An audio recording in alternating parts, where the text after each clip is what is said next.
stop breathing. So that does seem a lot.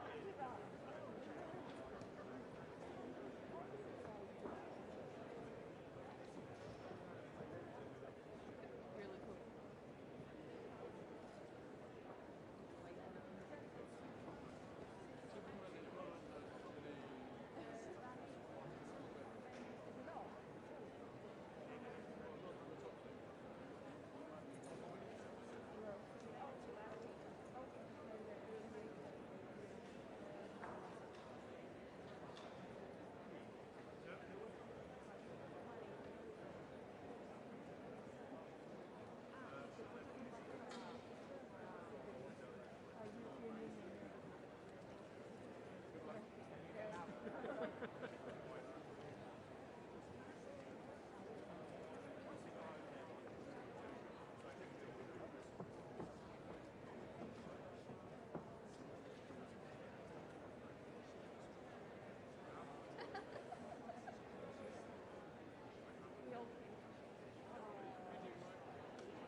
Colleagues, friends, sorry we're starting a few minutes late. I will give everyone another minute to settle down and get to their seats.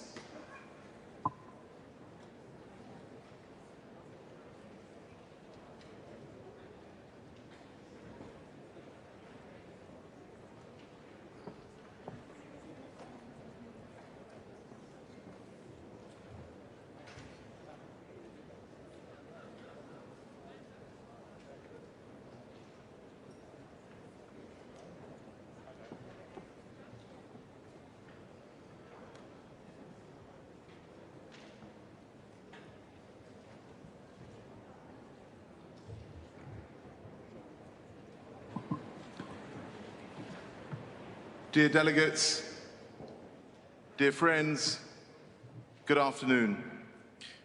Let me start by expressing my heartfelt thanks once again for your continuing tireless work since we last met in this forum yesterday. As you know, technical negotiations and political engagement continued throughout yesterday, and you have been very much part of that work. Friends, this is our collective moment in history. This is our chance to forge a cleaner, healthier, more prosperous world.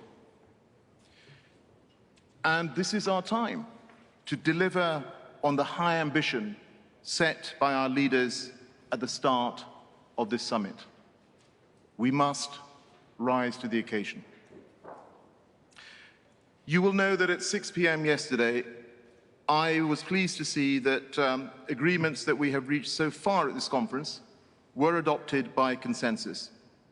And I do think this is a testament to the collegiate and constructive spirit of cooperation that I have witnessed throughout this COP.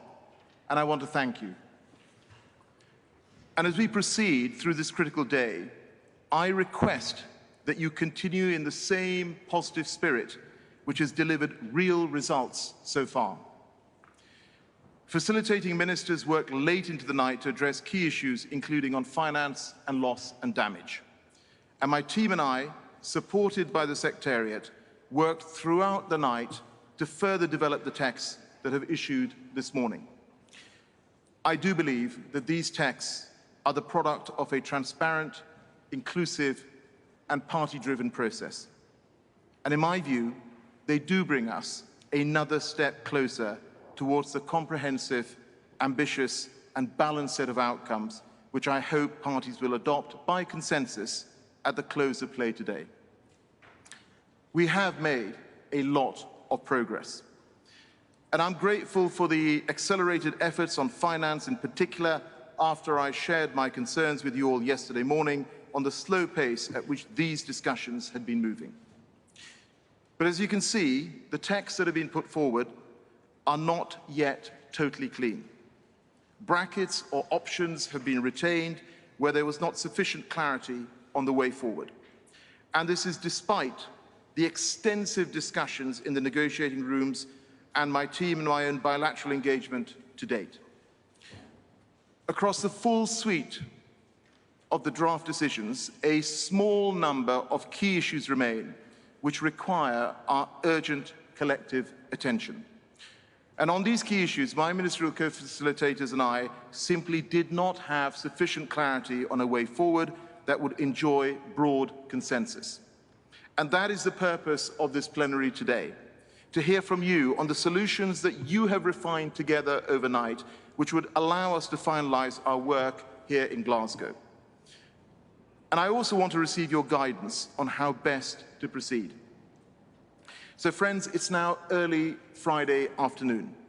And as you know, it has been my sincere intention throughout COP26 to bring this conference to a smooth and orderly close at the end of today. Well, friends, today has now come, and I need your pragmatic and workable solutions to now also come forward so we can close off our work successfully.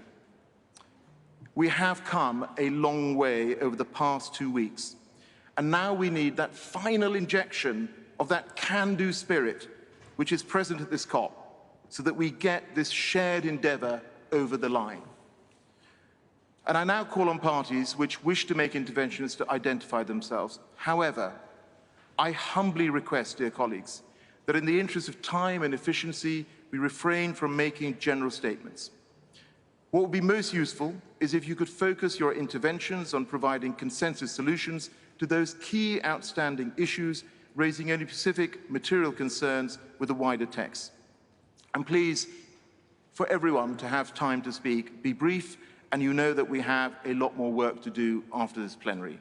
With that, my friends, I open the floor.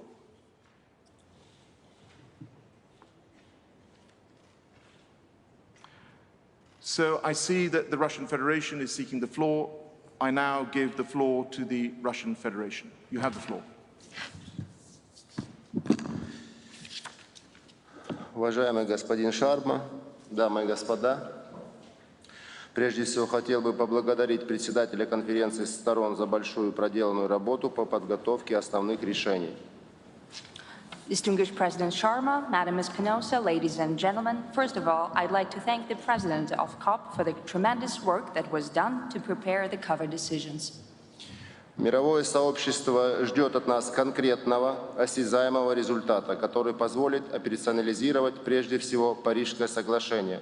Кроме того, мы должны послать четкий сигнал о дальнейших шагах, которые предполагается предпринять совместно для продвижения климатической проблематики. Вместе с тем, наши сигналы должны основываться на реальных возможностях. The global community expects us to show specific, tangible results that would allow to operationalize, first and foremost, the Paris Agreement. Besides, we need to show a clear signal on the further steps that we're intending to undertake jointly to promote climate agenda. At the same time, our signals should be based on our real capacities. Отмечаем взвешенный характер и завершенный вид проекта итогового решения, который отвечает нашим общим ожиданиям. Представленные меры, в том числе по общим временным рамкам, позволяют достичь хрупкого баланса между поступательным повышением климатической амбициозности и обеспечением плавного экономического перехода с выполнением целей устойчивого развития ООН. We'd like to take note of the well-balanced nature and the well-rounded nature of the draft outcome decision that is in line with our common expectations. The measures presented, including on the common timeframes, allow to strike a delicate balance between consistent increase on climate ambitiousness and ensuring a smooth economic transition while executing the SDGs. Позиция Российской Федерации заключается в необходимости создания надежных, предсказуемых и эффективных инструментов. The position of the Russian Federation is that there is a need to create reliable, predictable, and effective instruments for international cooperation to prevent the climate change.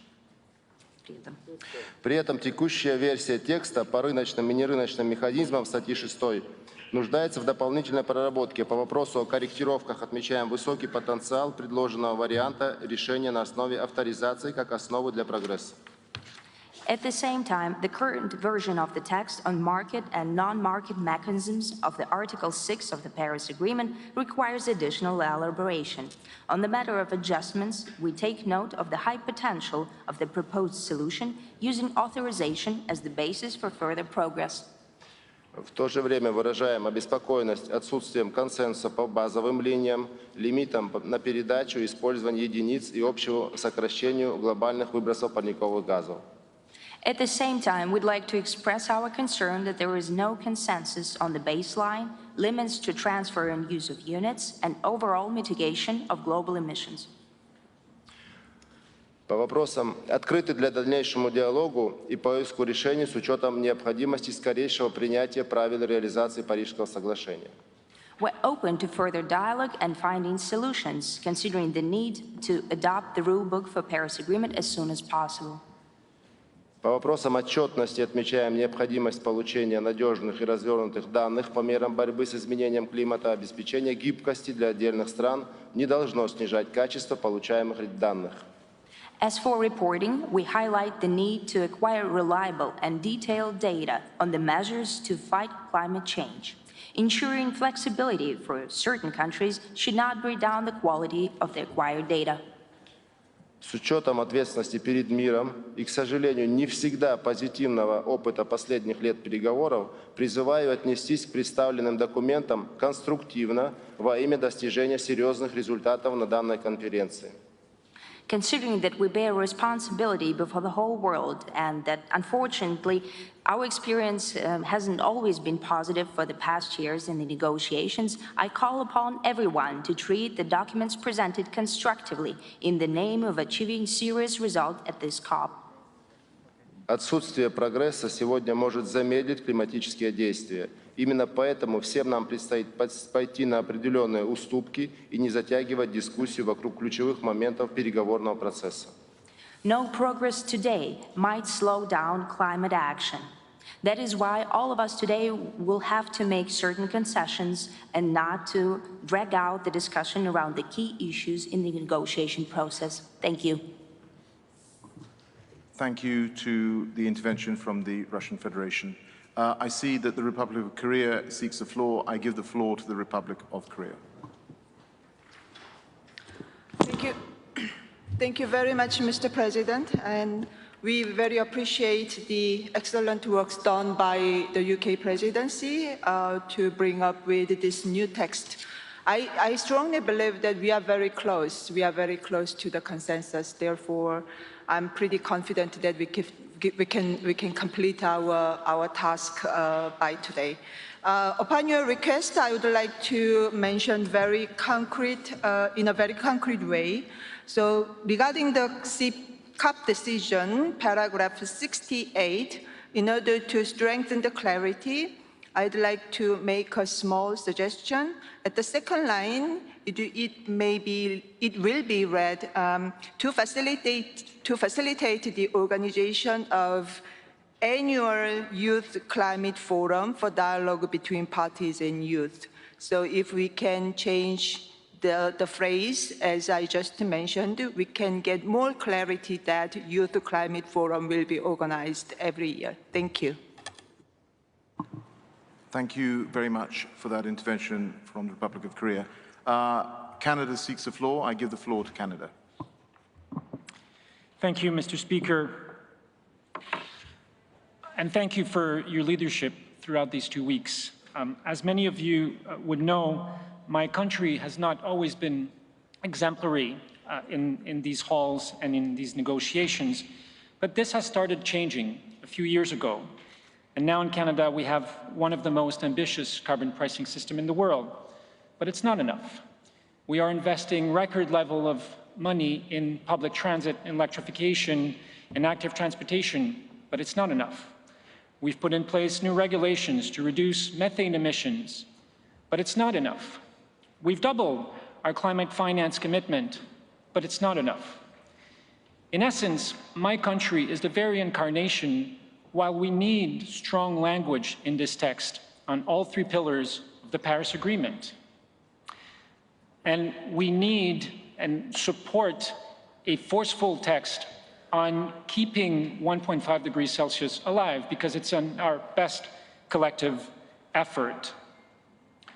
We also think that on loss and damages, the conversations that were happening last night are not exactly reflected in the text, and we believe that there is a landing zone on which all of us could agree. We also agree that on SDRs is perhaps a path forward, but as long as it's not done, and it must be additional to what donor countries are already doing and should not be a substitute for our climate finance commitment. And lastly, Mr. Chair, I would like to say that Canada strongly supports strong languages on the rights of Indigenous peoples and the inclusion of their traditional knowledge in the fight against climate change, as well as the protection of human rights as part of this text. Thank you very much, Mr. Speaker.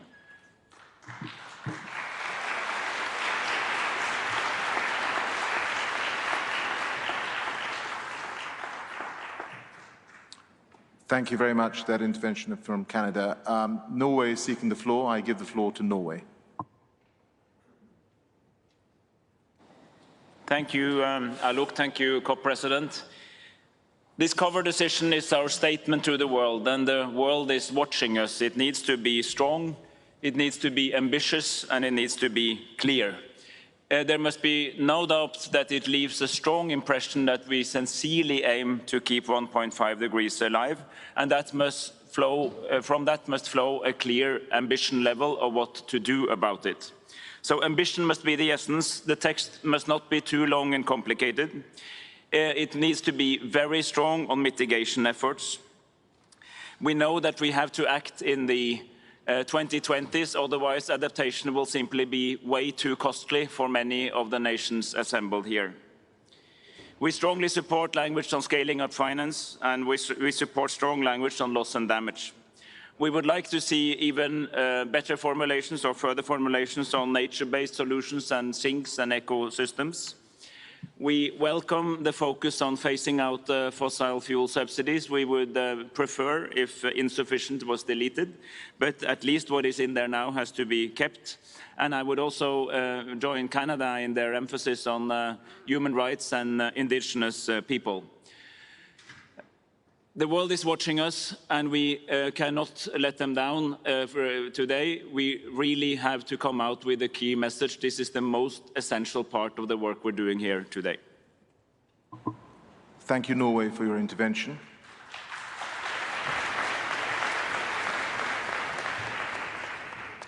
Thank you, Norway, for your intervention. Papua New Guinea seeks the floor. I give the floor to Papua New Guinea.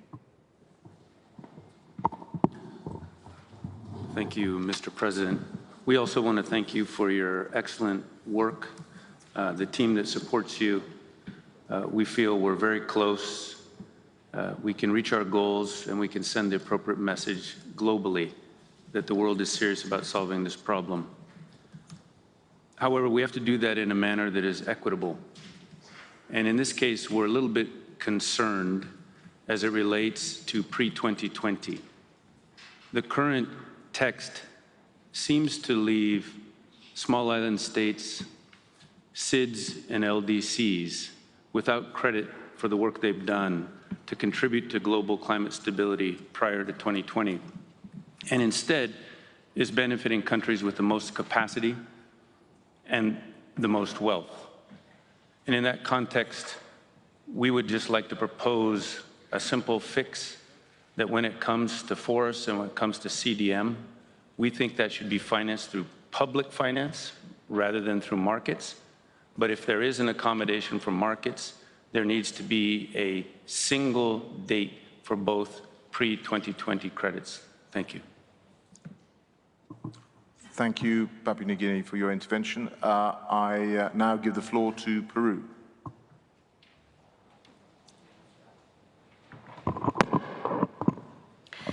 Thank you, Mr. President. Peru has the honor to deliver this statement on behalf of ILAC. Let me begin by associating our comments to the statement that will be delivered by the distinguished representative of Guinea on behalf of the Group of 77 and China. At the outset, ILAC wishes to express its most sincere appreciation for the leadership you have shown, together with the facilitating ministers. The manner in which you have led our work over the last few days is a testament to the concern and commitment that we all have to find a collective way forward. For ILAC, coherence with 1.5 is the guiding criteria, the ultimate test of the adequacy of any and every decision we will take here in Glasgow. In this spirit, ILAC appreciates the UK presidency's efforts in providing for an inclusive process to formulate the cover decisions to the Glasgow Climate Conference. So we will now go to some specific items as you have just requested. The text of the cover decisions is improved, but still not perfect. We have elaborated extensively in our expectation for true ambition, for the highest level of ambition. We understand that a balance must be struck, but there are elements that need to be clear, explicit, and unequivocal. 1.5 requires a full phase out of coal and fossil fuel subsidies. To be able to know we are on the right track, we require full consideration, not just the mere publication of the updated synthesis report on NDCs to be considered by the SBs to take recommendations in the forms of decisions that are to be taken by the COP annually until we close 2030 ambition gap on the elements of climate action. 1.5 ambition requires the regular and systematic update of the NDCs in line of the best available science and stock-taking outcomes to inform not just communication and preparation, but rather implementation, which is what the Paris Agreement was set for all the world. Urgency demands that we launch the work program today that builds on the action and commitments that we hope to adequately capture in the overall decisions and not prevent actions from taking place subject to further deliberation. If any, further deliberations shall go to consider how we are progressing and what further actions are required on track to holding us to where we have to in 2030. As the draft cover decision indicates, reducing emissions by 45% with regards to 2010 levels and thus on track to the 1.5. On the other hand, finance is also at the heart of this success. We have engaged constructively over the last week to get as much agreement as possible throughout the agenda. We see movement and willingness to reach consensus. The long-term finance agenda and the initiation of deliberations over the new goal on finance are two of the main key political issues. We appreciate the overall sense of proposed decisions for both issues. We appreciate in particular that the new goal is framed in the long-term goals of the Paris Agreement. Nevertheless, we see critical pieces still missing, including to actively decide that this work program is meant to set the new collective goal on finance. This is missing in the text. We cannot engage in a process for 2 or 3 years to simply deliberate. Procedural clarity on the process forward to be fully open, inclusive, and representative to all parties and observers, including among regions. We do not have clarity yet over how regional consultations will take place. Greater ambition on how to close the gap for adaptation finance, including with the understanding that this will not be in detriment to mitigation finance. Agreement by developed countries to continue the assessment of the 100 billion goal by 2027, so that we can cover the period of its goal 2020-2025. We feel that we are in a correct pathway to deliver on these issues. Regarding iterations on the Article 6 text, key elements are falling into place, and there seems to be good momentum to deliver the rest of the pending items, under a standard of environmental integrity, of course. Despite being appreciative to the progress made, there is still a lot of work to finish. ILAC would like to express its utmost concern with what seems to be a systematic refusal to take 6.4 supervisory body sessions truly inclusive.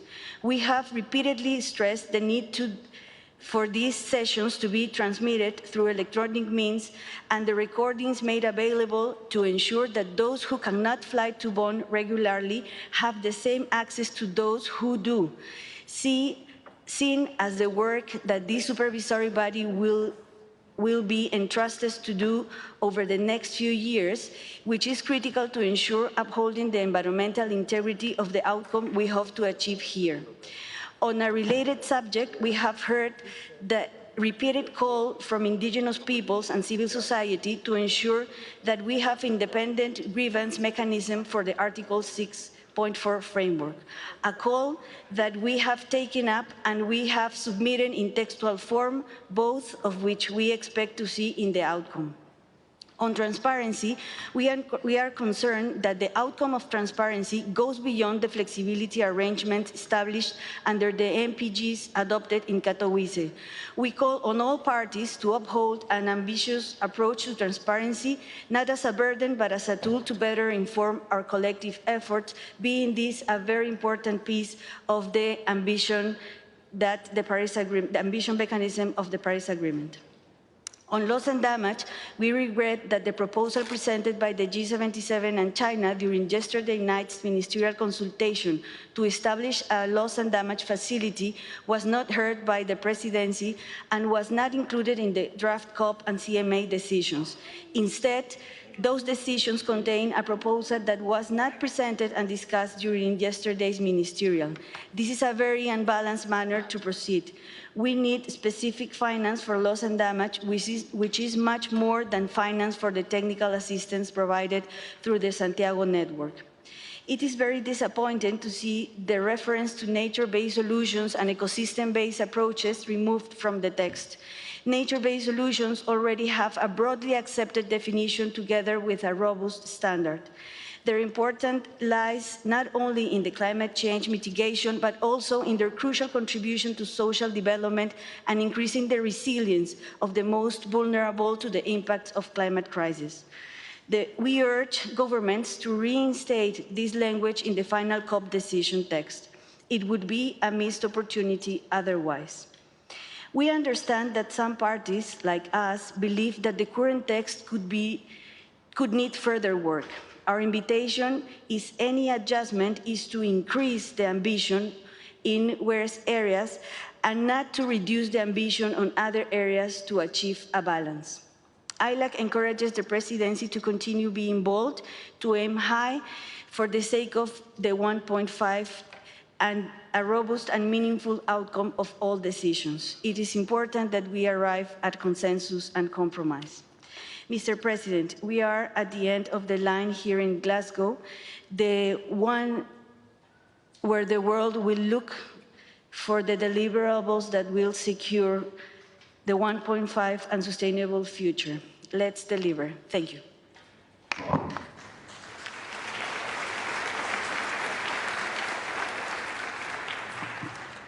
Thank you, Peru, for your intervention. The European Union seeks the floor. I give the floor to the European Union. Thank you very much, Alok. And let me start by joining others in thanking you for all your efforts so that we can conclude this COP with ambitious conclusions that we can take home and then start to work on what needs to be done. This morning, or an hour ago, my son Mark sent me a picture of my grandson, Case, who's 1 year old. I was thinking, Case will be 31 when we're in 2050. And it's quite a thought to understand that if we succeed, he'll be living in a world that's livable. He'll be living in an economy that is clean, with air that is clean, at peace with his environment. If we fail, and I mean fail now in the next couple of years, he will fight with other human beings for water and food. That's the stark reality we face. So 1.5 degrees is about avoiding a future for our children and grandchildren that is unlivable. I might not reach 2050, probably won't, but he will be there as a young man, and I want him to live peaceful, prosperous life like I want it for everybody's children and grandchildren in this room. This is personal. This is not about politics. And I don't live in Palau. I don't live on Barbados. I don't live on the Marshall Islands. But there it's even far more personal because you're standing with your feet in the water. And this is what we need to address today. We need to make sure major emitters reduce their emissions so that we keep 1.5 alive. That needs to be at the heart of our conclusions today.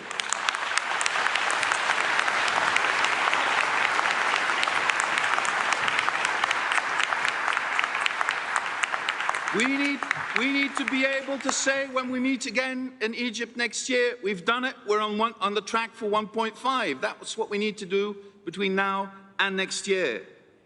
Everyone needs to take their responsibility. The European Union, we're doing our part. Our targets are even written into law, so we will be sure to contribute to that. And if we need to do more, we will be doing more. The COP must also send a clear signal about our commitment to halt fossil fuel subsidies and finally turn the page on coal. We've seen last week through the leadership of South Africa that real change is possible, even under very difficult circumstances. And I applaud the leadership of President Ramaphosa. That is the way forward, and we want to be part of that form of transition. So let's leave Glasgow with a strong action on coal power, on subsidies for fossil fuels. Because without these concrete steps, our targets will be utterly meaningless. We can only get started in earnest. We can only ensure that we keep major emitters accountable if we now finally finalize that rule book. It's like a pebble in a shoe for years now. We need to get this done. And I believe that we must adopt the reporting formats applicable to all parties and essential to tracking progress towards our targets. On Article 6, we must conclude rules that ensure environmental integrity of international carbon markets that increase and do not undermine the ambition of NDCs. We believe that the compromise on the table here in Glasgow is a better option than what was on the table in Madrid, and it can lead to robust and vibrant markets that can support compliance with Paris and introduce discipline to voluntary markets. But we have to move quickly so that we close these loopholes and that we can go away here saying, finally, the rule book is agreed. As we hear across this room, and we've just heard some really compelling testimony, the crisis is here. The climate crisis is upon us. I just mentioned countries like Palau and Barbados and others who are suffering so terribly already now. So adaptation is already today a matter of survival. I've heard that call loud and clear this week, also this morning, from the High Ambition Coalition and the African Group. Loss and damage is a key part of our conversation. It's time to move and find the solutions that will help vulnerable countries respond to the damage and destruction the climate crisis has already caused. We can find a way out of this, I'm sure, together in a cooperative atmosphere. So let's keep working, building on the progress already achieved, which is well reflected, and thank you for that, Alok, in the text. On finance, developed countries have not delivered enough.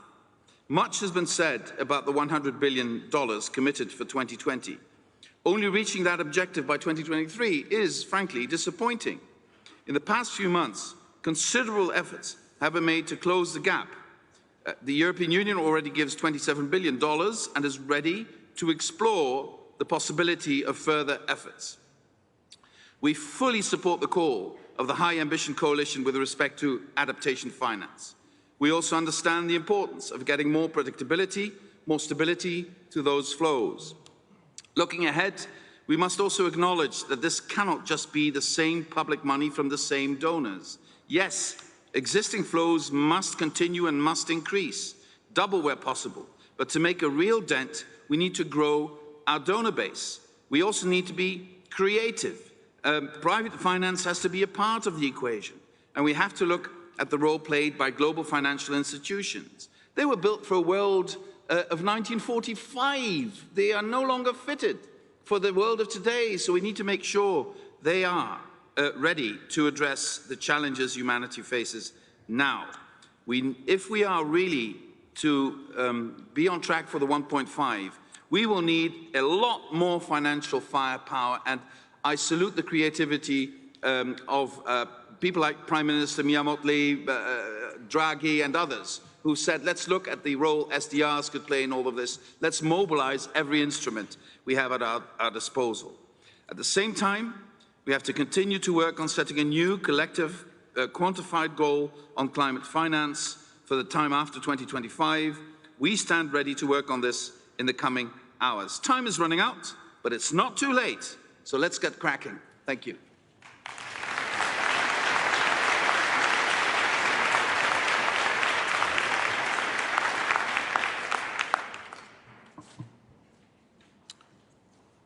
Thank you for that intervention, European Union. I now call on Costa Rica to take the floor. Thank you, Mr. President. Thank you for all the work you're doing, for your leadership, and all the work that your team is doing to have us here. We have been investing too much time in deliberations. We're here to take decisions. We're here to continue supporting your work to have a robust outcome.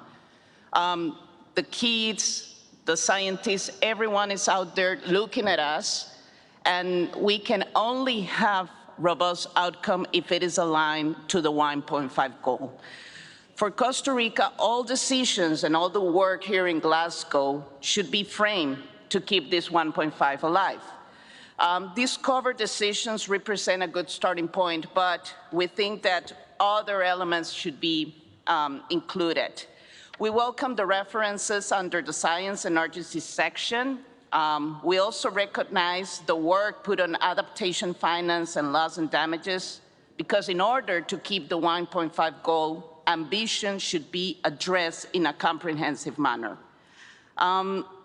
For us, it is critical to enhance the call for action in this decisive decade and to have a clear call to present enhanced NDCs, especially for the big emitters.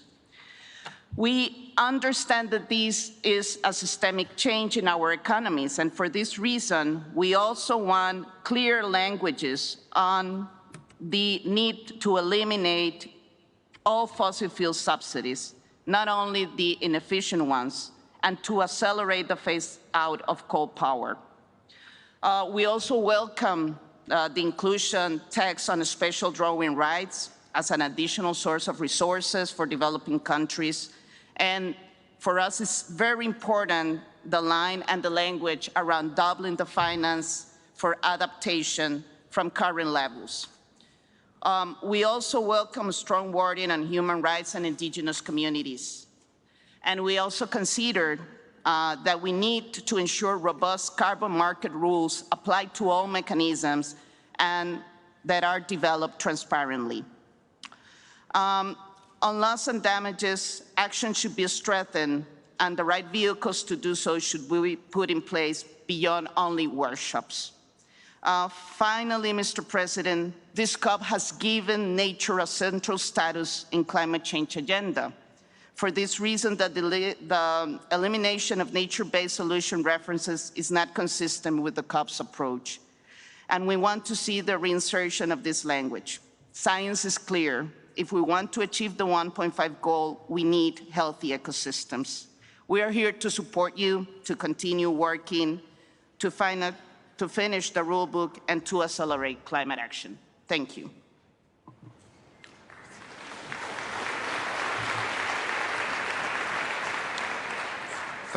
Thank you, Costa Rica, for that intervention.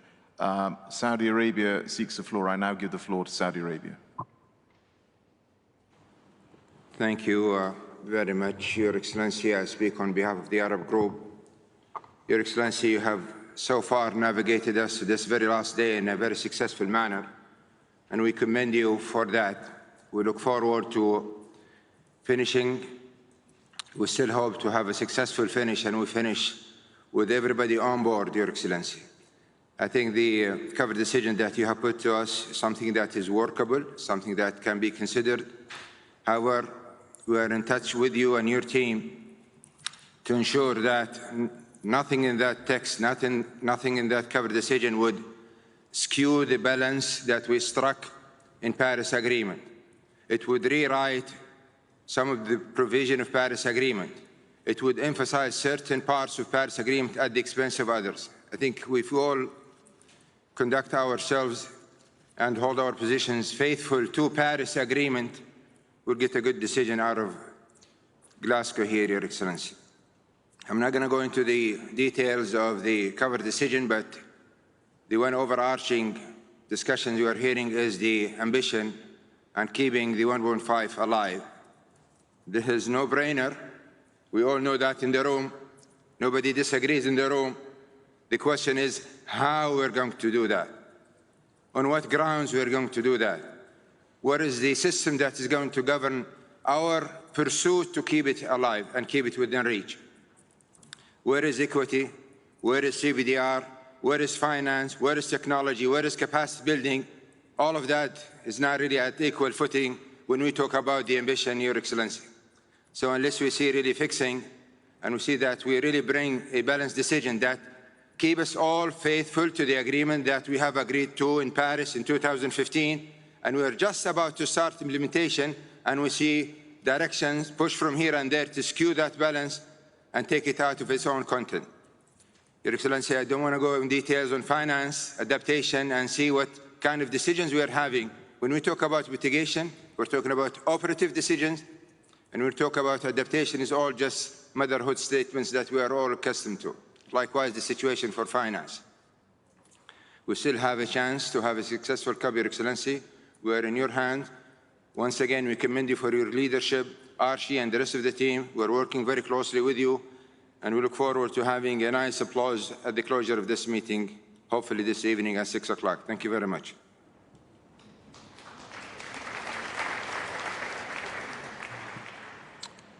Thank you, Saudi Arabia, for your intervention. The Marshall Islands seeks the floor. I give the floor to the Marshall Islands. Mr. President, Excellencies, thank you for your work on this draft. We are in the final stretch, and this is text that takes us in the right direction. We think you have navigated our ship well. Presidency, Excellencies, 1.5 is non-negotiable. Our safety, the safety of my children and yours, hangs in the balance. As I said to the High Ambition Coalition this morning, it's time for us to level up. This will be the decade that determines the rest of human history. We cannot let it slip by. We need to keep returning to the table. We must see 1.5 aligned NDCs and long-term strategies delivered by the major emitters next year. Mr. President, this text will only work if we have fossil fuel subsidies and coal included. We should strengthen this language by referring to unabated coal and to all fossil fuel subsidies, not only inefficient ones. Fossil fuel subsidies are paying for our own destruction. We welcome the commitment in this text to a doubling of adaptation finance. We have been saying that adaptation is not optional, and we are glad that this demand is reflected. A consensus is emerging across developed and developing nations that a collective doubling of adaptation finance is required, and this marks real progress. We will not settle for anything less. An area that has slipped back is loss and damage. This issue is too important to settle with a workshop, with no tie-in to the process or outcomes that we can rely on. We must not allow a step back on such a critical issue. Finally, on Article 6, we need a resolution that results in real reductions. The zero-sum offsetting era must end. We are happy to see the inclusion of language on human rights in the most recent Article 6 text, recognizing that this language could be stronger.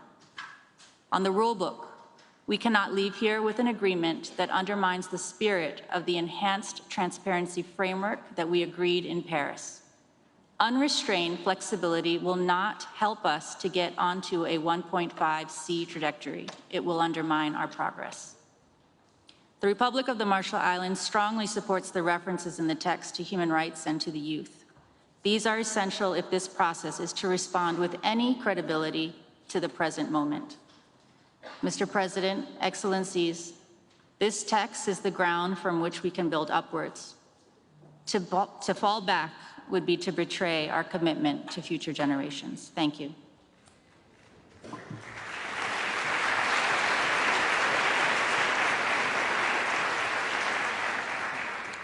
I thank the Marshall Islands for their intervention. Friends, I have a message from the Secretariat, which I'd just like to read out. We're currently facing an issue with reaching the maximum capacity of this room. Could all delegates, including observers, please only sit at their respective flags or behind it, and if not, then please vacate the seats.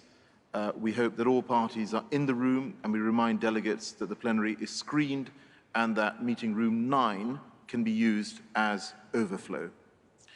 Thank you for your consideration. I now see that Kenya seeks the floor, so I give the floor to Kenya. Thank you very much, President. And let me join those who have already congratulated you for the manner in which you have conducted this COP, and also the previous activities and building consensus among ministers. And your leadership is outstanding, and we commend you for that.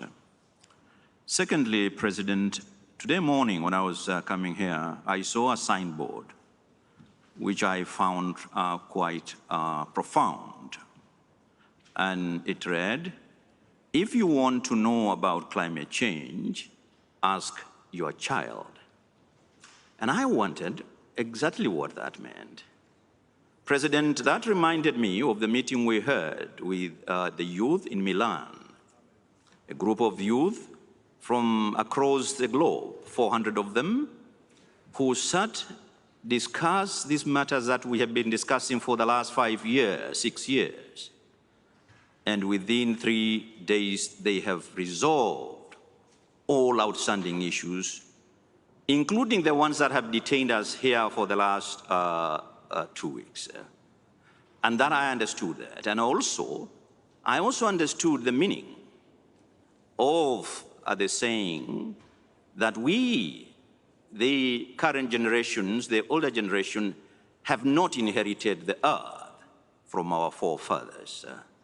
We have borrowed it. It's on loan to us as trustees for our children and our children's children. But because of our greed, we have messed up the future of our kids and posterity. And I think we must be ashamed. And you remember, President, that the youth gave us the last chance. And the words very, very clearly were, "This is the last chance we give you to Glasgow, sort out your mess." President, I hope and pray that that exactly happens today, not tomorrow. I do not want myself to believe that, in fact, to extend to tomorrow will be a failure in itself. So let's be prepared ourselves to work around the remaining part of this day and ensure that we conclude these proceedings. Thirdly, President, Africa, Kenya, 1.5 for Africa and Kenya, and I speak on behalf of my country. I know my colleague will speak on behalf of the African group.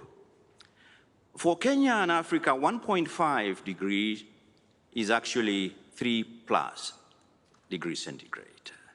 This is what we lived in. This is what our communities live through. And that is why in Kenya and in Africa, we cry, we bleed. We bleed when it rains, we cry when it doesn't rain. So for us, ambition, 1.5 is not a statistic. It is a matter of life and death. So we are quite aligned, and the African countries, Kenya included, have done their bit within the limited resources that is within their means. As we speak now, President, 2 million Kenyans are facing starvation, devastated by drought, lost their livestock, their crops, even wildlife, because of drought induced by climate change. So for us, we are aligned to 1.5. Now, President, ambition is not just mitigation. For us, as Kenya and as Africa, ambition is a three-legged stool, if I may. And that has to be seen as a package. Actually, we will add one. It is mitigation or emission reduction. It is adaptation. It is loss and damage, but it must be crowned on with means of implementation. Mr. President, we have given due consideration to your latest iteration on the cover decision, and it is a good improvement of what we had seen yesterday. And I am sure that whatever remains outstanding can be polished up in the next couple of hours. I think it is a good draft that we must adopt by the end of this evening. Mr. President, the issue of resources and means of implementation is absolutely critical for us. A number of our NDCs, and Africa and Kenya, countries in Africa, the first countries to submit the NDCs. It is important that the means of implementation in terms of, I see in your draft, Mr. President, the draft that you've submitted, the latest iteration, and quite happy about it, that we talk about adaptation finance, absolutely critical. And it's a little bit disappointing that we have been haggling about here over the share of proceeds in Article 6.2.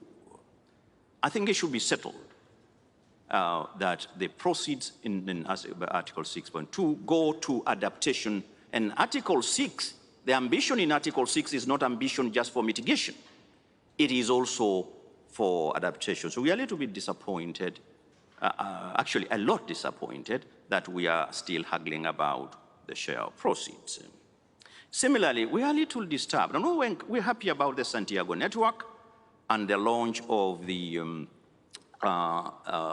proposal for establishment of the Santiago network and so on and so forth. But we are a little bit disappointed again that after hours and hours of negotiation, including last night until past midnight, the establishment of the Glasgow finance mechanism facility to finance loss and damage. What we see now, and it's reflected in your latest cover decision, is support for technical purposes. What we have in mind here is not giving money to consultants to fly around the globe to come and educate us, teach us about what loss and damage is, and prescribe to us theoretical decisions. What we're talking about is a dedicated facility.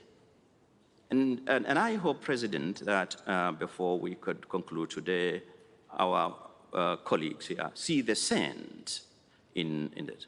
We are also quite disturbed and disappointed, Mr. President, that the special needs for Africa and circumstances has been dismissed even without giving us a chance to make our case. And we are not saying that Africa is special or be treated as specially, nor are we saying that any other region is not. And we are saying give us a chance to demonstrate what we have been going through. In terms of, and this should be final, because I'm sure at the close we will make a more lengthy discussion, finance must be not just adequate and predictable, finance must be new and additional, and I don't see the principle of new, nor do I see the principle of additionality captured in the current cover decision. Nor, and finance must also be accessible, because that is where the problem also is. It takes roughly 2-3 years, and I'm sure to get any proposal approved by GEF and GCF. So accessibility is absolutely important, but more fundamentally, conditionality. We hear a lot about, oh yes, we have given this an amount as a country, and we appreciate all these, but then on what terms, on what conditions? So the issue about, are these concession grants, concessional loans, or these are overburdening our people?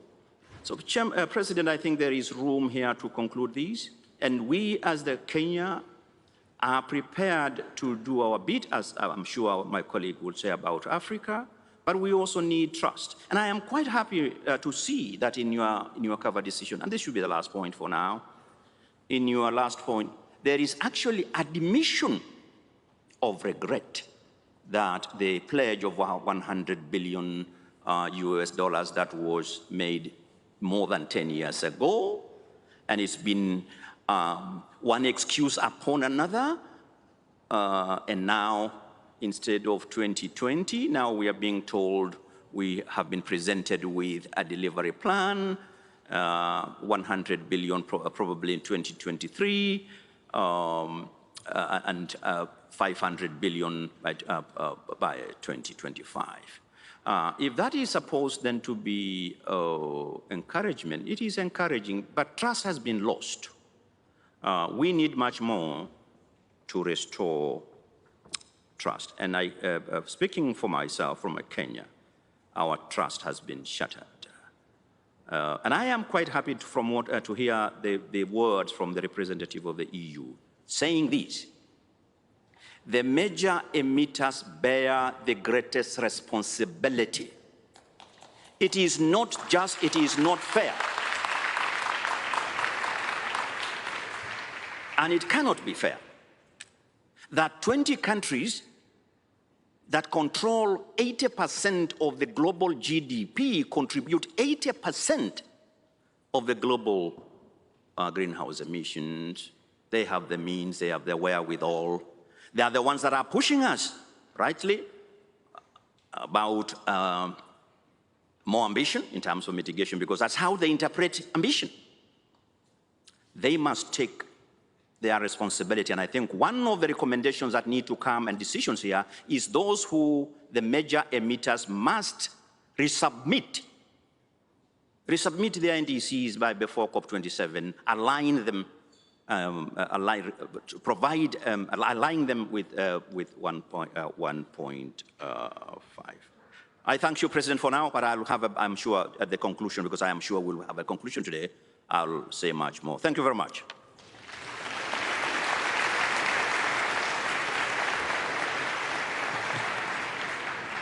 Thank Kenya for that intervention.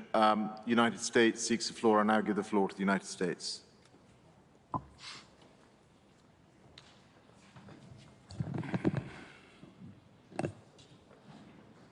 Mr. President, thank you very much for your leadership. As others have said, we're very appreciative of your efforts to pull us together. And may I say to all of our colleagues here, we want to express our gratitude to everybody. I think there is a spirit of determination here to get this done and to get it done well.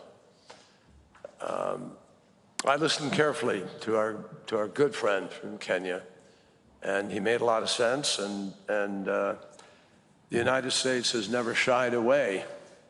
In fact, I think we say consistently that 20 countries equal 80% of all the emissions, and they do bear the greatest responsibility.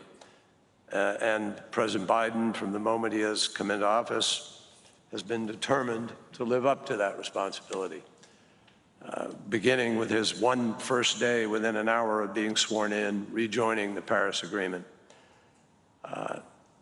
Let me just say that we believe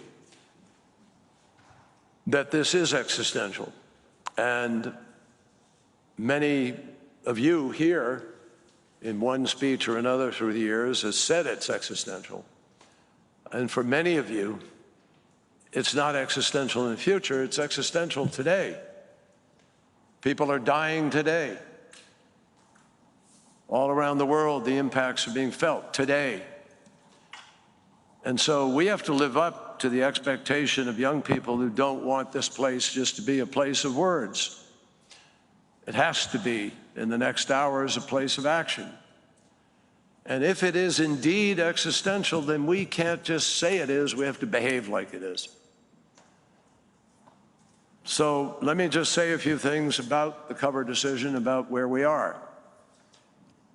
On adaptation, we strongly support the language on adaptation, including the 2-year work plan on the global goal on adaptation. On mitigation,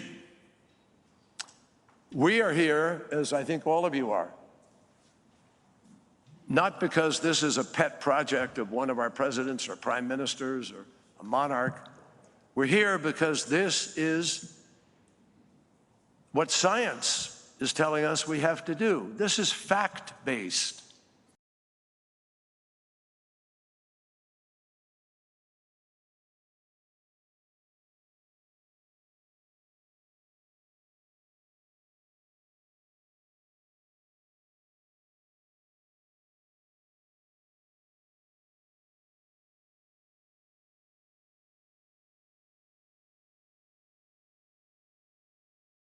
years in order to keep 1.5 degrees alive. And if we don't do that, we not only miss 1.5 degrees, we can't do net zero 2050 unless there's some miraculous invention that sucks it all out of the atmosphere or advances us beyond where we are today, and we can't bank on that. We have to make decisions today according to the precautionary principle of governing. And that tells us that to avoid the worst consequences of the climate crisis, we have to act now. So on mitigation, we believe very deeply, based on Paris, based on all the prior COPs, that it's imperative that on mitigation, the text be preserved. It cannot get weaker. It can't go backwards from here. It includes critical references to 1.5 because of the science, revisiting NDCs because the evidence comes at us faster and faster. The science grows every single year. Of course, we need to think about what we can do better and when. And the decisive decade and phasing out unabated coal and inefficient fossil fuel subsidies must stay. That language must stay. Unabated coal. We're not talking about all. We're not talking about eliminating. We're talking about the capacity for capture, if you can do it. Unabated coal. How could we possibly, in 2021, knowing what the evidence is, be wishy-washy on that subject?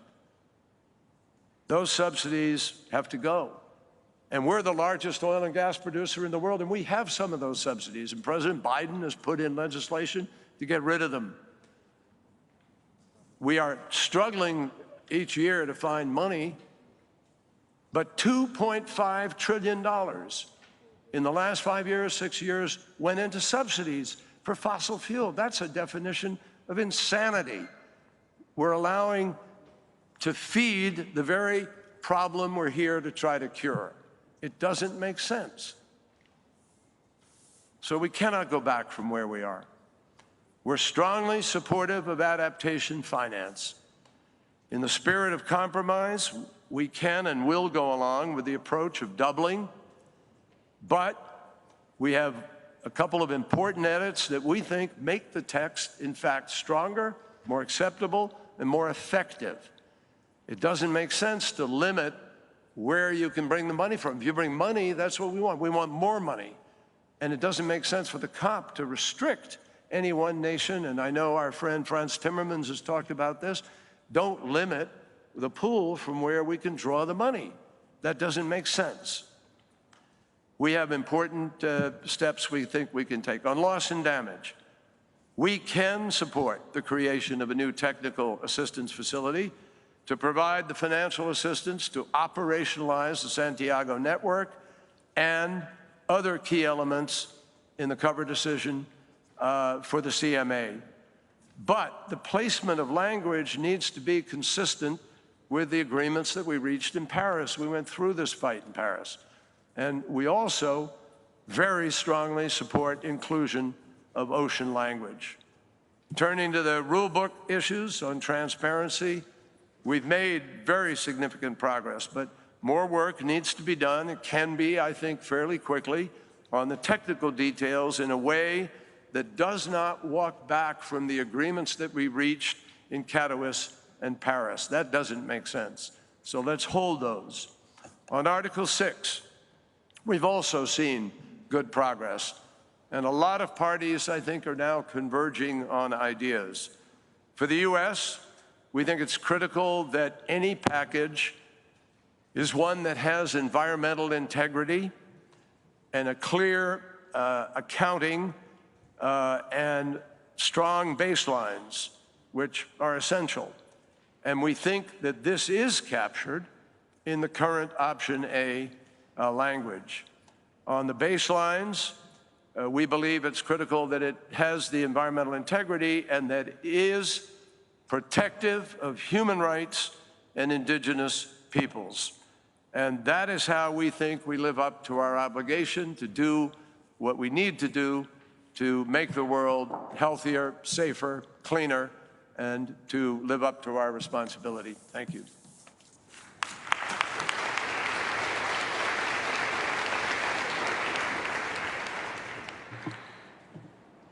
I thank the United States for their intervention. I now give the floor to Antigua and Barbuda.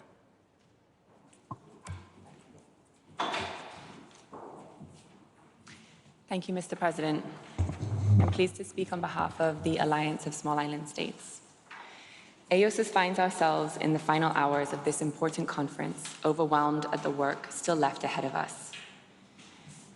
On mitigation, as we approach these final hours of the conference, a well-balanced package that ensures the level of ambition required to deliver on the goals of the Paris Agreement is still not within reach. The call for phasing out inefficient fossil fuel subsidies is weak and does not meet the urgency of the moment. Inefficient has proven ineffective for the G20, where fossil fuel subsidies are still steady despite a proclamation years ago. AOSIS is not calling for an end to fossil fuels. We are simply calling to end subsidies in major economies for the source of 3/4 of emissions over the past decade. Subsidies which outstrip by orders of magnitude the amount of climate finance mobilized and provided. Now is the time for decisive action to preserve the integrity of the Paris Agreement. We know where the political weight stands. Last week, we heard world leaders support loss and damage financing, scaling up climate finance, delivering mitigation in line with the 1.5 degrees.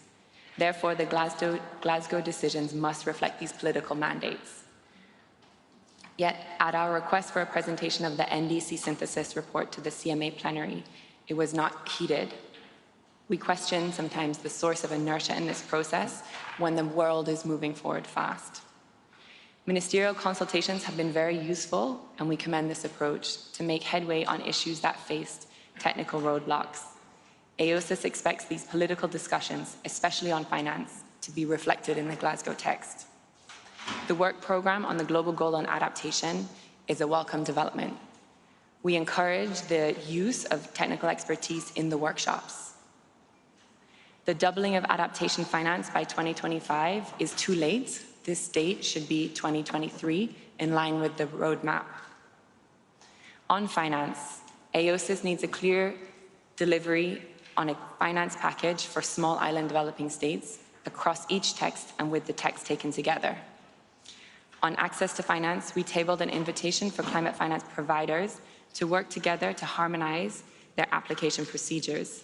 This is a strategic approach to rationalize the level of effort needed to access climate finance. Climate vulnerabilities must be reflected in access to finance. And on this, we welcome the text looking at innovative approaches around special drawing rights.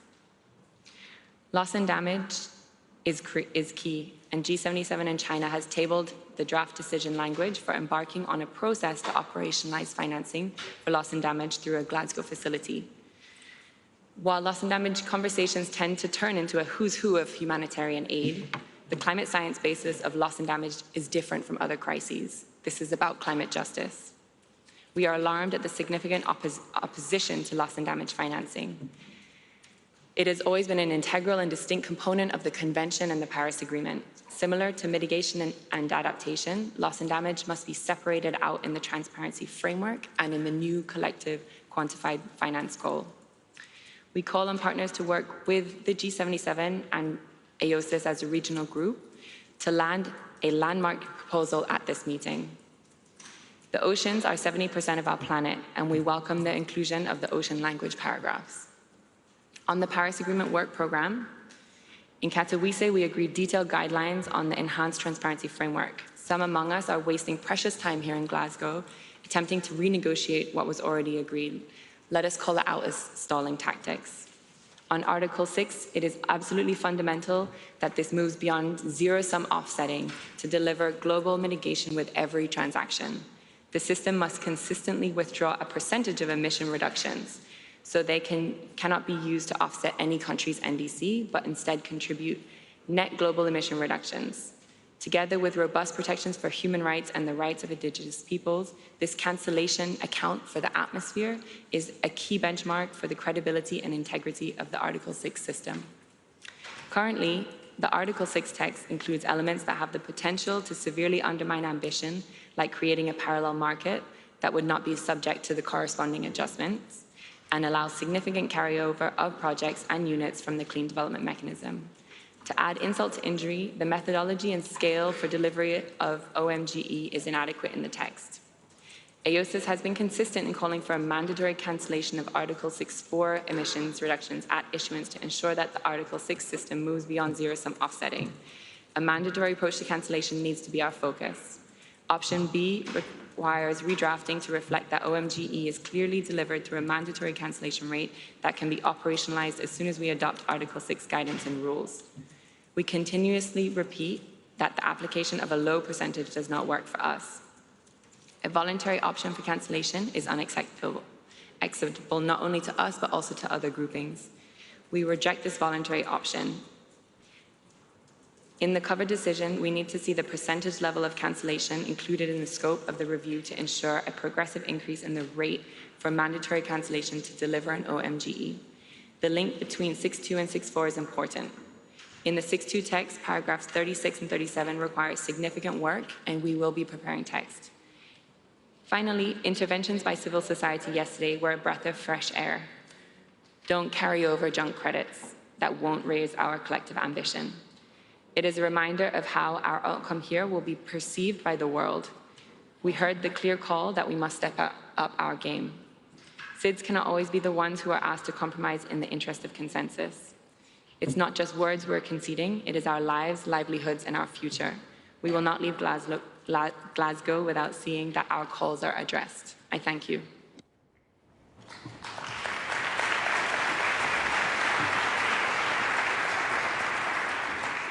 So thank you, Antigua and Barbuda, for that intervention. I now call on Guinea. Guinea, you have the floor.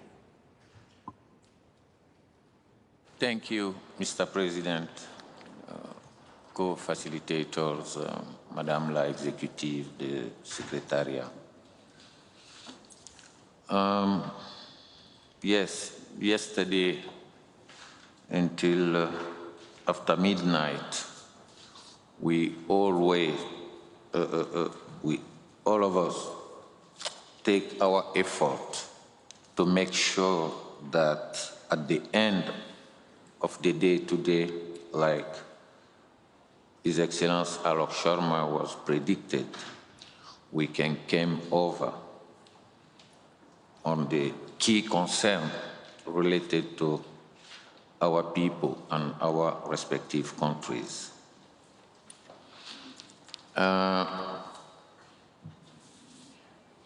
There has to be a balance in terms of ambition that need to be reflected in the cover decision. Adaptation, including on the global goal, finance, technology, and so. Taking the floor on behalf of G77, on loss and damage, I have to reiterate this. The G77 and China are deeply disappointed that our proposal of the establishment of the Glasgow loss and damage facility has not been reflected in the revised cover decision text. That proposal has been put forward by the entire developing world, representing 6 of every 7 people on Earth, to enable the multilateral climate regime to effectively respond to our needs to address the loss and damage being inflicted on our peoples, our communities, our economies by the impact of climate change.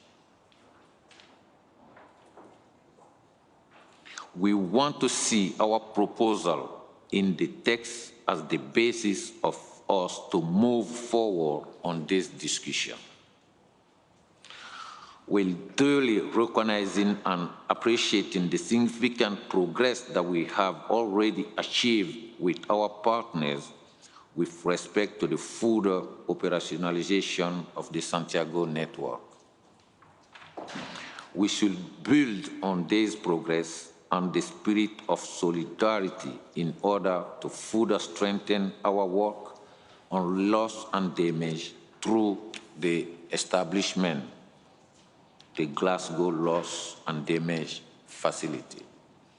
We count on your understanding and make sure that we've been saying we need action, and that action has to be taken now.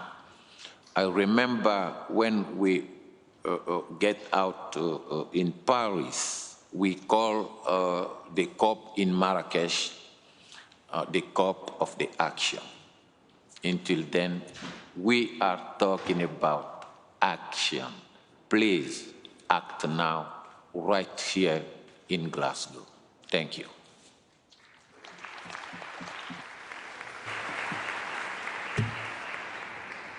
Thank you, Guinea, for your intervention. I now call on Gabon to take the floor. Gabon, you have the floor. Thank you, Mr. President. My brother from Kenya has already spoken with passion, so I will be concise. Thank you for convening this important meeting and for your constant efforts to lead us to success in this COP.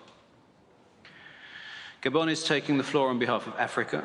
We associate ourselves with the comments made by the Republic of Guinea on behalf of G77 and China.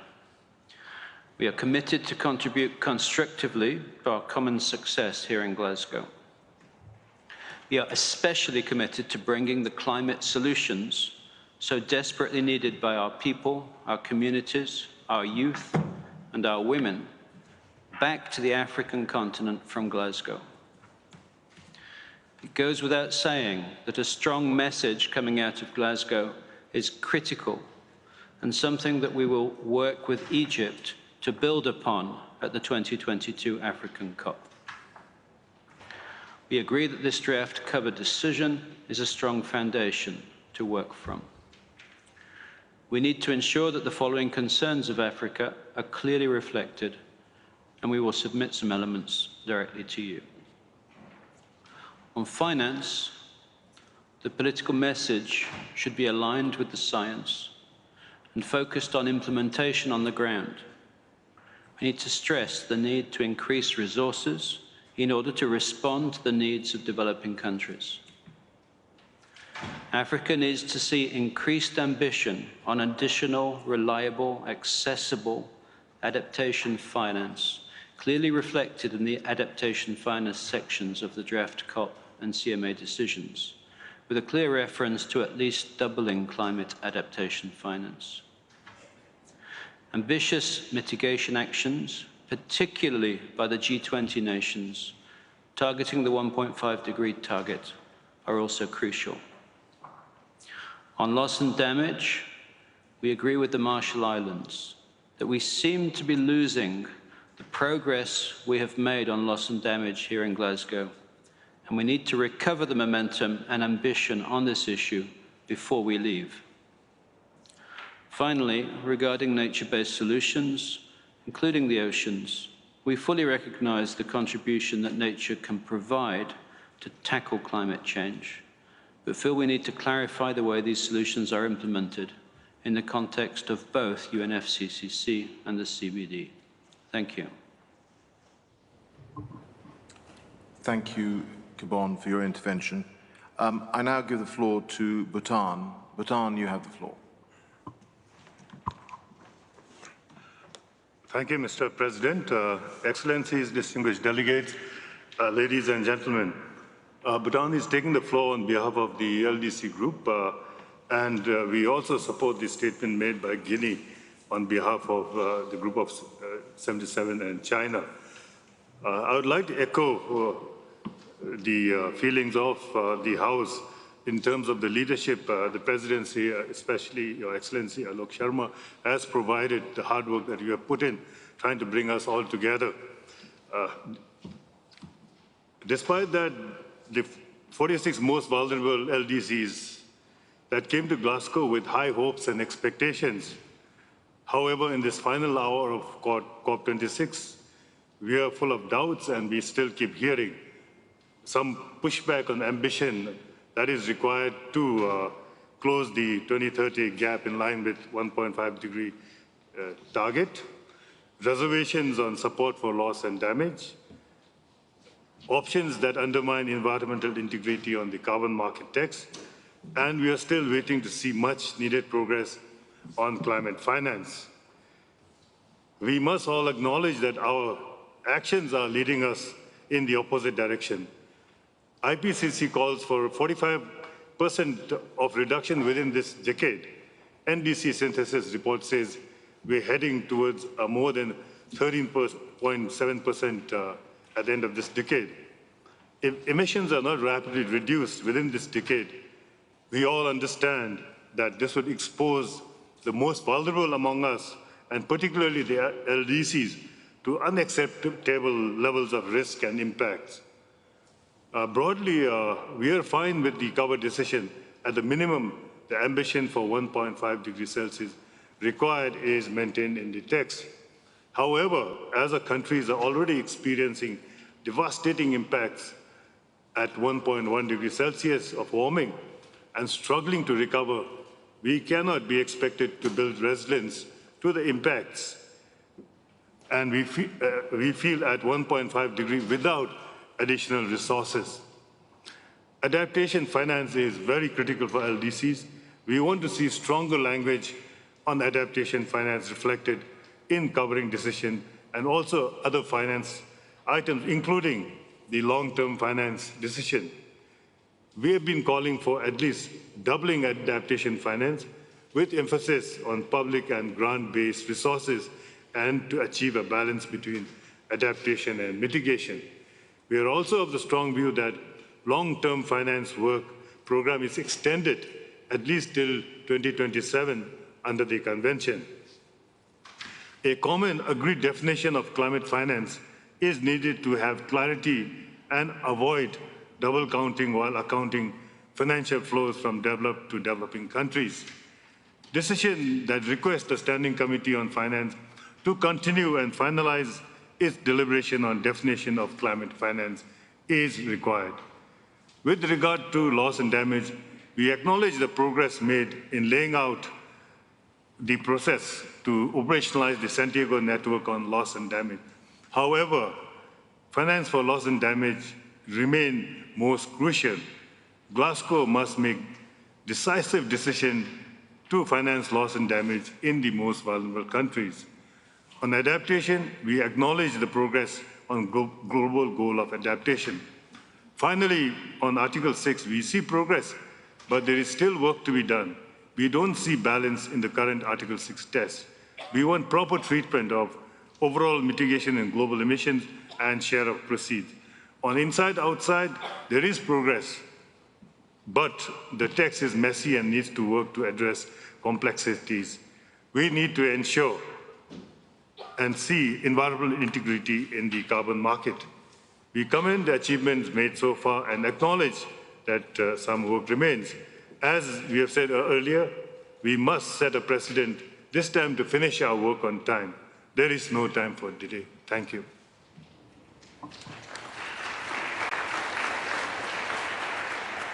Thank you, Bhutan, for your intervention. I now give the floor to Bolivia.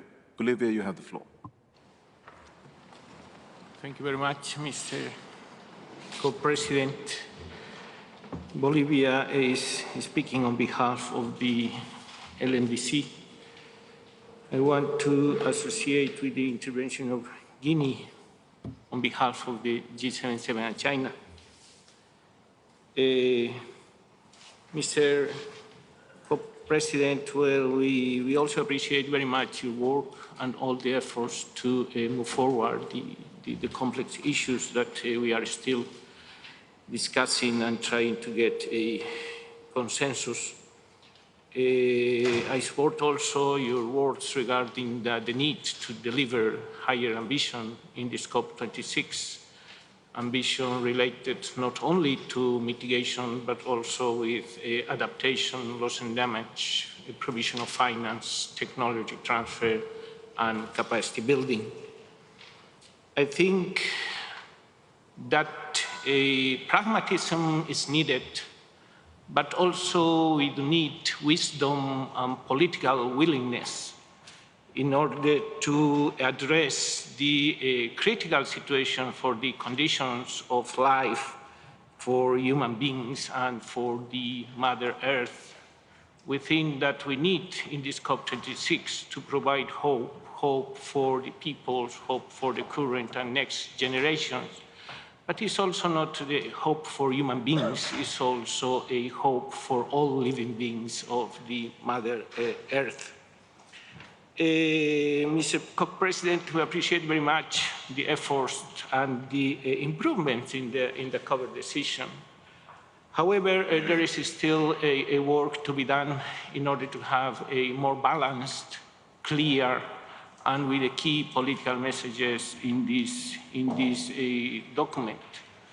We think that, well, the first important issue to address in the cover decision is balance. So we don't see that the work done so far has already achieved the balance that we want to see in the cover decision.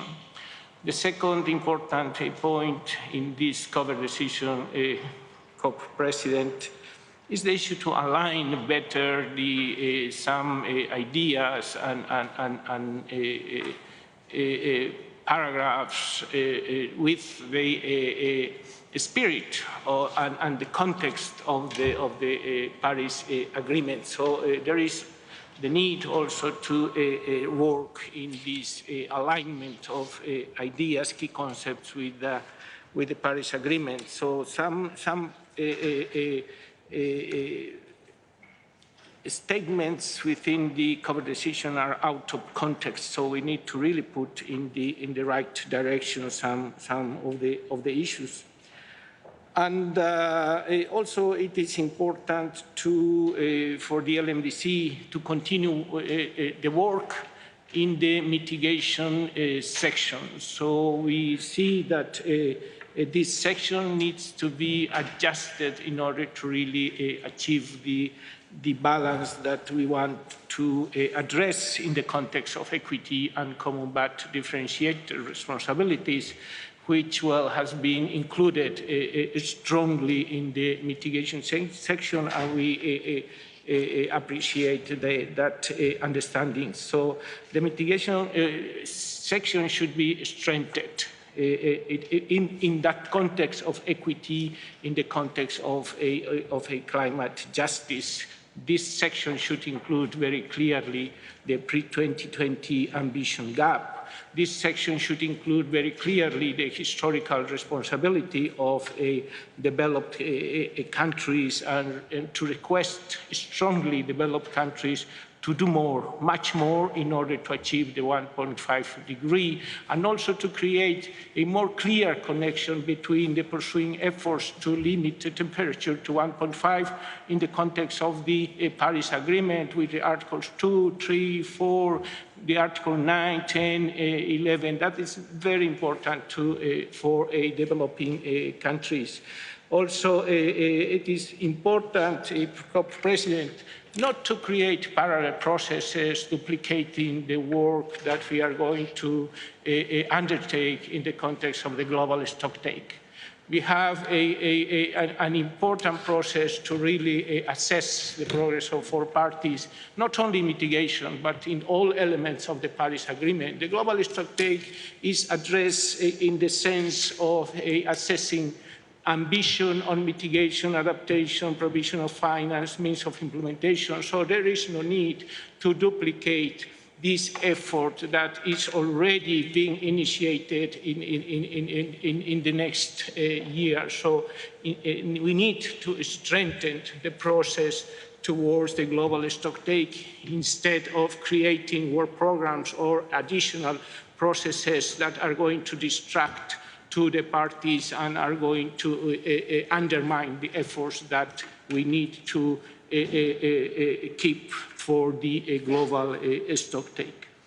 Regarding the issue of finance, I think there is a need to continue working on this. There are still negotiation groups working in this very important issue. We need finance inside the convention. We do not need finance outside the convention. We need finance for addressing issues of adaptation, issues of loss and damage. That's a very key priorities for our group. Regarding the Article 6, there is the need, as other constituencies said, for addressing the Article 6 in a more balanced approach.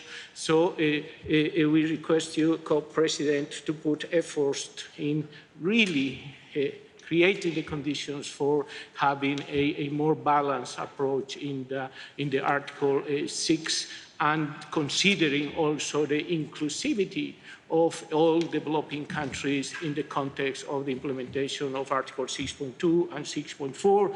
And we appreciate very much, Co-President, the direction in the non-market approaches, the 6.8. We see that the constitution of the Glasgow Committee on Non-Market Approaches is really an important outcome to be agreed in this COP 2026. We also regret very much, as the G77 chair said, in the loss of no progress at all in the financing for the loss and damage. So we fully support here the position of the G77 regarding the loss and damage. Regarding the nature-based solutions, we are going to provide, Mr. Co-President, alternative wording proposal for addressing the relationship between peoples and nature and biodiversity, which is very important, but this needs to be phrased also in the context and not to take this important issue out of the context. Regarding the process, Mr. Co-President, we need clarity how we are going to proceed. Our group is still reflecting in the documents you have provided to us. So we are addressing these documents very seriously, and we want to provide you with written comments in order to for you to take into consideration still our concerns regarding the entire document. So, Mr. Co-President, we are eager to continue working in order to achieve a consensus and in order to achieve a successful outcome in this COP26 in order to have better life conditions for the people, for the planet, and for the Mother Earth, but with equity and with climate justice. Thank you very much, Co-President. Thank you, Bolivia, for your intervention.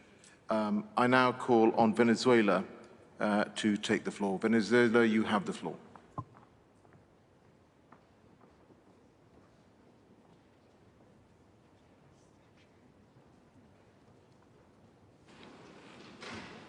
Thank you very much, Mr. Chair, and good afternoon to all the colleagues.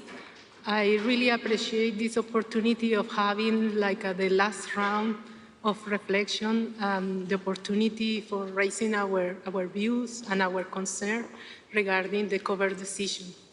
My intervention is with respect to the CP1 decision, cover decision. I want to start fully associating myself with the statement made on behalf of the G77 and also on behalf of the LMDC. In the case of Venezuela, we fully support the goal of 1.5 degrees, but in the context of Article 2.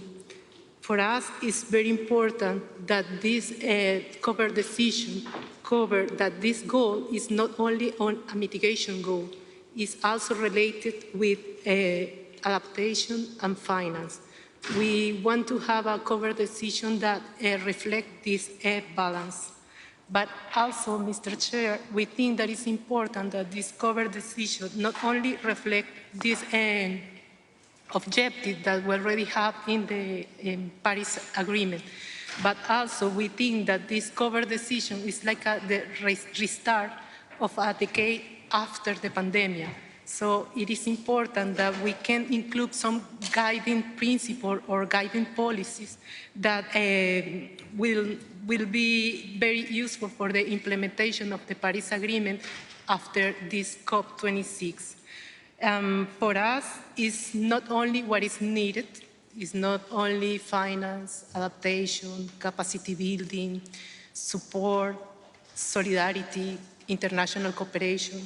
For us, it's also about what we shouldn't do regarding climate change. We have heard many interventions regarding subsidies and some kind of subsidies, some type of subsidies. I think this is an interesting way. This is what we call in the IPCC, this is a policy prescriptive orientation that we are giving here in the cover decision. And we think that this issue of subsidies are at the same level of unilateral measures. They both are policy prescriptive and they both are necessary for the implementation of the Paris Agreement. For this, Mr. Chair, we want to reaffirm the importance of having a reflection in the preambular part of the cover decision to the Article 3.5 of the Convention. This is like the guiding orientation for the Paris Agreement because the unilateral and coercive measures, they are really affecting the capacity of countries in the fight against climate change. They put countries in a situation of vulnerability to fight climate change. We think that it's important that in this very last round of discussion and reflection that I really appreciate this opportunity to try to convey this message on the importance of working in the future, maybe during your chairmanship, in a space, to have a space for discussion on the implication of the unilateral measure. Venezuela has made a lot of activity regarding this issue. We have compiled a very interesting list of international experts, academics, lawyers, and we think that we in the following step after this COP during your chairmanship, we need and we deserve the space in the convention to discuss the issue of unilateral measures and the relation with the climate change. Thank you very much. Thank you, Venezuela, for your intervention. India seeks the floor. I give the floor to India. Thank you, Mr. President. India supports you in your efforts at delivering just, equitable, and balanced outcomes that can serve as a strong foundation for addressing climate change. At the outset, let me say that we must deliver a strong message of our collective resolve for accelerating